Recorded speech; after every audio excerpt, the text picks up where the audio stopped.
Hi, welcome to the PFO channel. I'm Jim. I'm sitting here in a Toyota Tundra out front of the PFO workshop, and it seems like the windshield wipers have stopped working. Let's have a look, see what we can find. Hear that? So the motor is working, but the wipers are not wiping. Ooh. I can feel it move a little bit.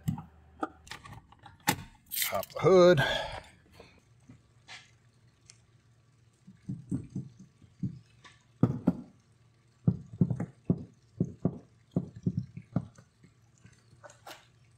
Well, what do you suppose it takes to get that thing? Oh. Maybe just those clips. That would be pretty easy. Let's see what I can do to get that off of there. This right here, that arm's got to come off in order to pull this cowling. And then it looks like there's this thing here, and probably one like it on the other side, and maybe not much else. It doesn't look like there's a whole lot of other things holding that down.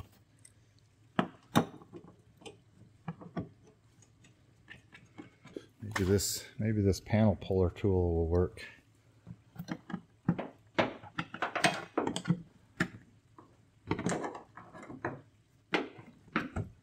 Yeah.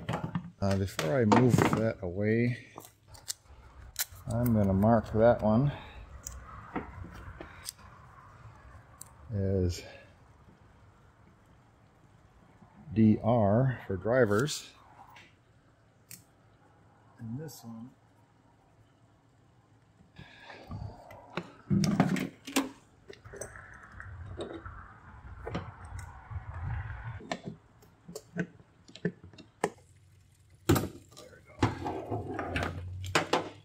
okay, the reason that comes off so hard is that it's got this stiff spring. Once you relieve that spring pressure, then it takes the side torque off of that threaded stud and it'll come right off.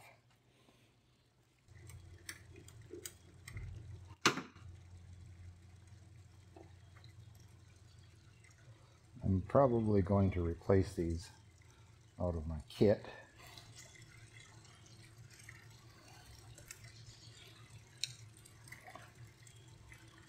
Save that there though to match it up. Now this thing here, this little rubber piece, see that right under there?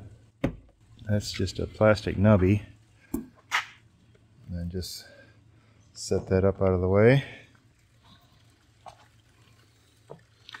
This is the passenger side. Yeah, these things pretend to have threads on them, but they really aren't threads. Those are push connectors.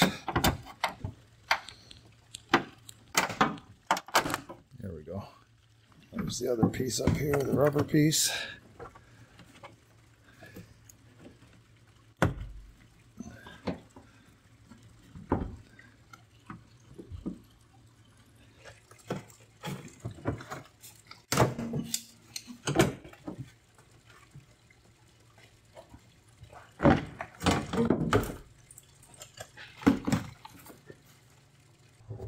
Oh, what have we got?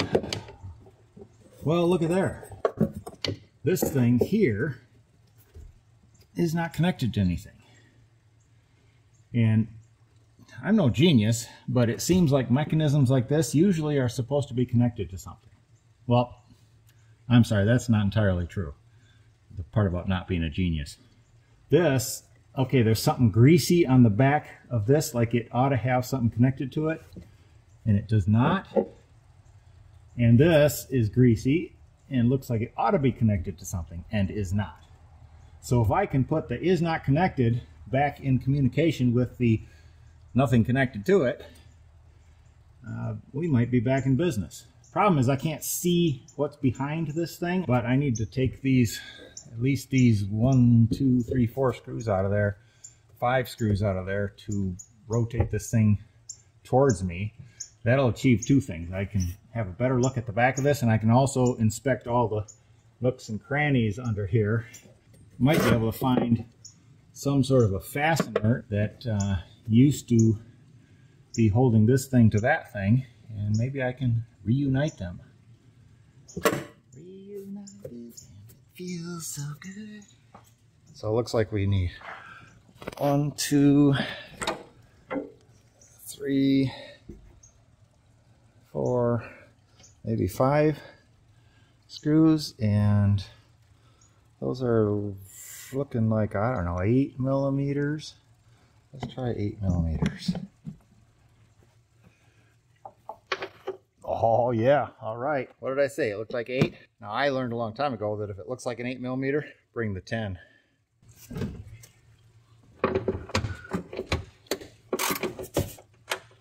I really hope that one of the nooks or crannies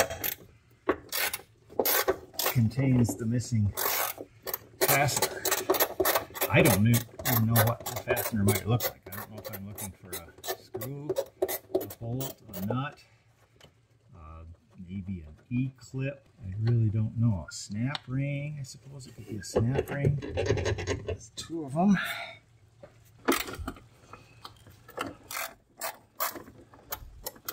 Yeah, I'm not really sure what the piece is that I'm going to be looking for to attach it over there. I suppose I could look on YouTube. But that begs the question, where do the guys that make the YouTube videos go to figure out how to do it? Well, I kind of suspect you're watching that in action right about now. We just start digging in and we get our hands dirty, and we hope that somewhere along the way it becomes intuitively obvious.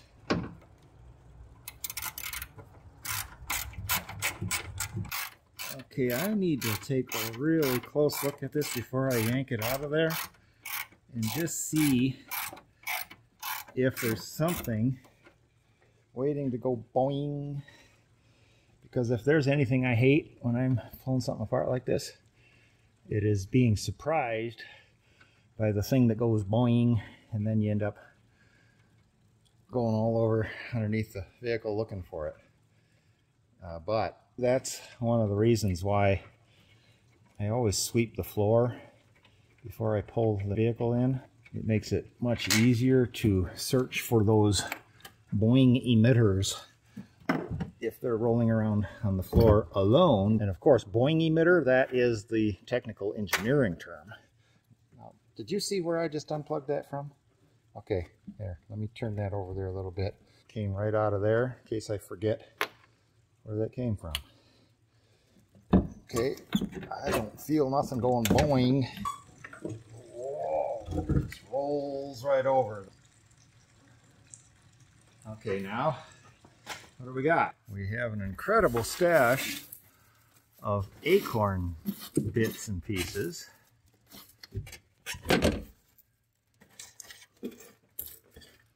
And none of those feel the least bit metallic.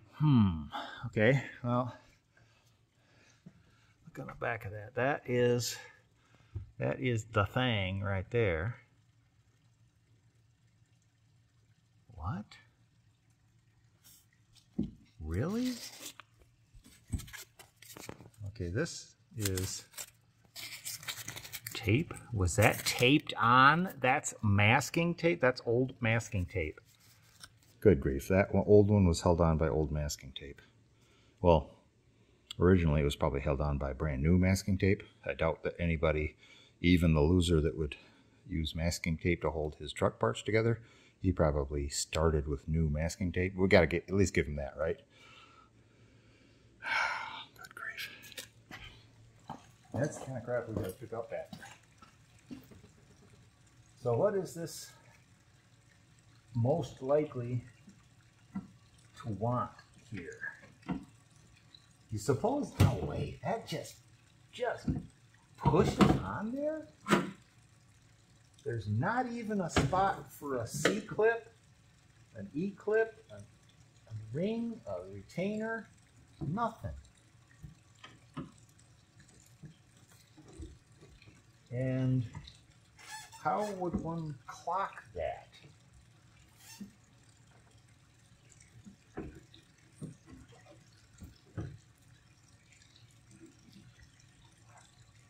Well, actually, it only looks like it will go on one particular way. I can't believe that that has no means of securing that whatsoever. It just pushes on. Maybe it pushes on really hard.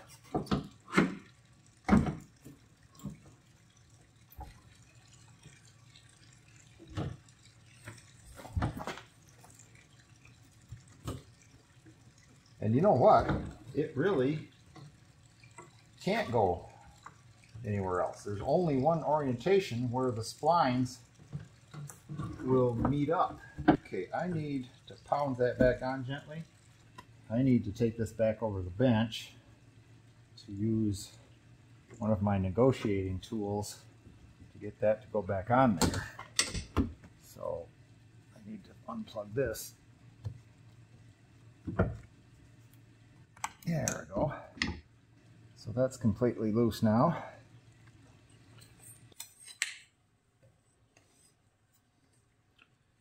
Yeah, that's interesting. That only goes on in one position. So that's against wood, so it can't get all buggered up. And I'm going to use the junior negotiator on this one. And if it won't go together, I'll bring in the big guns.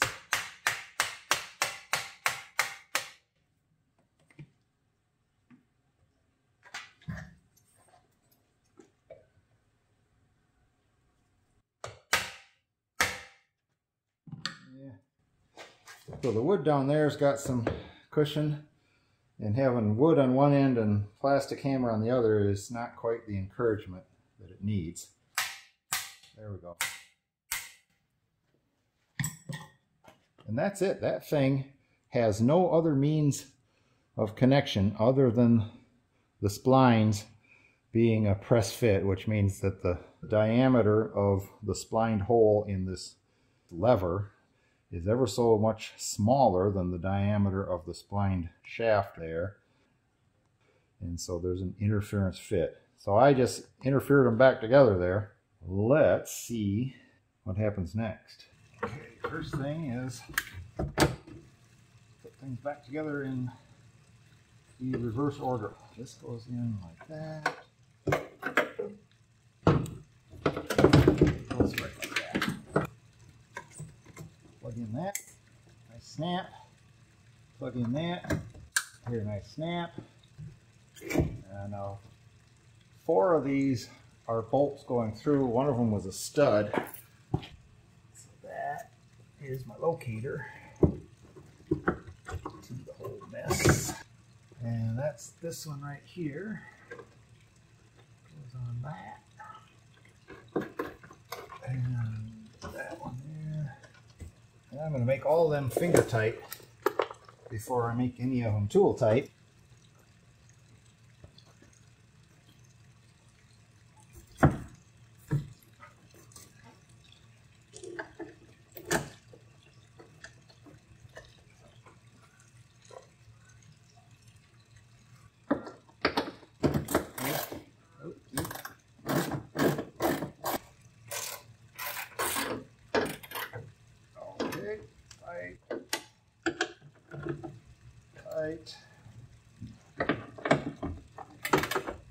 Tight, clip, clip,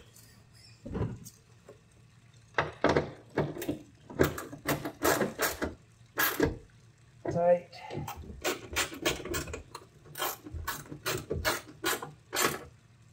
tight. Now before I put that panel on there and all those levers, wiper arms back on, I want to see this thing do its little thing. It won't be doing much while you'll see all this moving. In just See these little things turning. And before I get in that car and start touching things like keys and steering wheels, better get one layer of this off.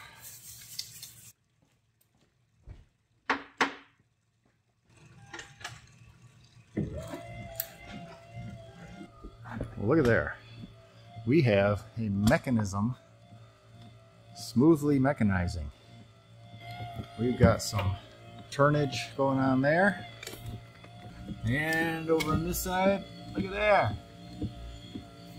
Woohoo! Alright, time to reattach the other bits and pieces.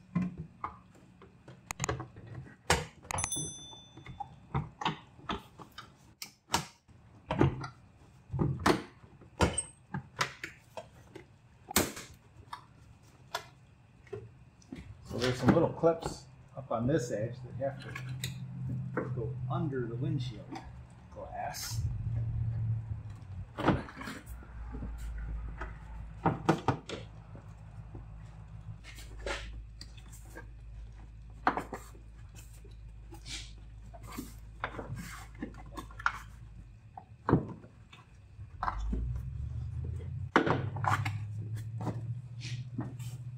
There we go. And these ones just go back into the little hole there. I need to match up these things out of my kit.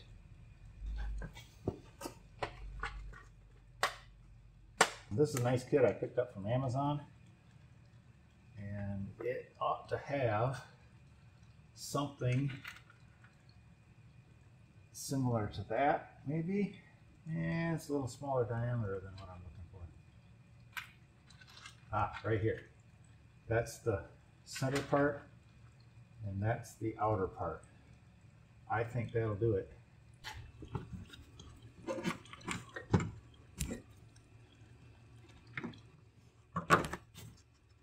There we go.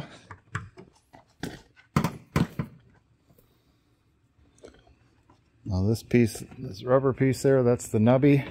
So that goes down in that nubby receiver. Nubby receiver. All right, and then my piece, other piece goes right in there. Notice that this diameter here is a little bit bigger than this one, but also notice that this bigger diameter still fits in this recess.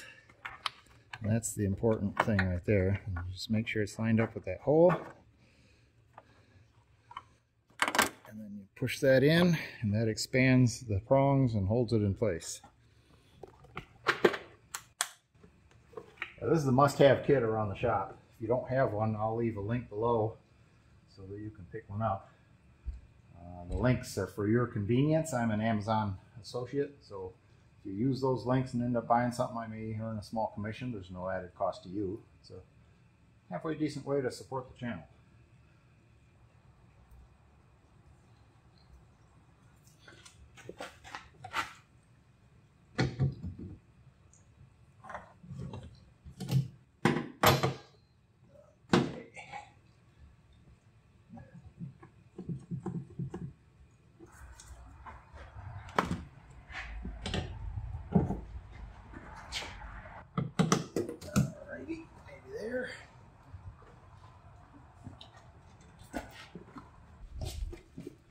Let me get my just reef on it tool.